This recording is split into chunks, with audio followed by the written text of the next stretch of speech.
Good morning, my name is Jordan Lambert, Market Analyst at Gelatama Management. Gold's slide has continued, making a low at 13.38 this morning, closing in on April's low at 13.21. The fall is mainly attributed to the Fed's talk about reducing stimulus, a weakening Japanese yen, and growth concerns in Europe and China. US consumer sentiment released on Friday night gave another boost to equities and applied further pressure to gold, extending this bearish trend line. Gold could receive a respite from this hammering after comments from Japan's economy minister highlighting the potential negative impacts of a weakening yen on the Japanese people, which brought some sellers into the dollar-yen pair. Now let's take a look on the charts.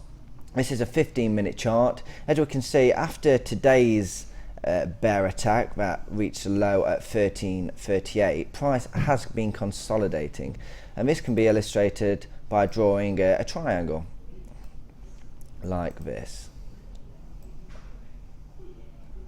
So as we can see, since the low here, we've got a series of lower highs here, but also a series of high lows. So this just illustrates how there's quite a lot of indecision in the market so far today. Market participants are sitting on the fence as to rather than guessing which way the market's going to move next. So if we get a breakout on the upper side of this triangle or a breakout down the bottom side of this triangle, that could dictate today's trend. So therefore watch for a breakout either side here. Let's take a look at the 4-hour chart. Here we have a very strong bearish trend line since support was broken last Wednesday at around this area last Wednesday, and we can draw quite an established bearish trend line with this diagonal line here.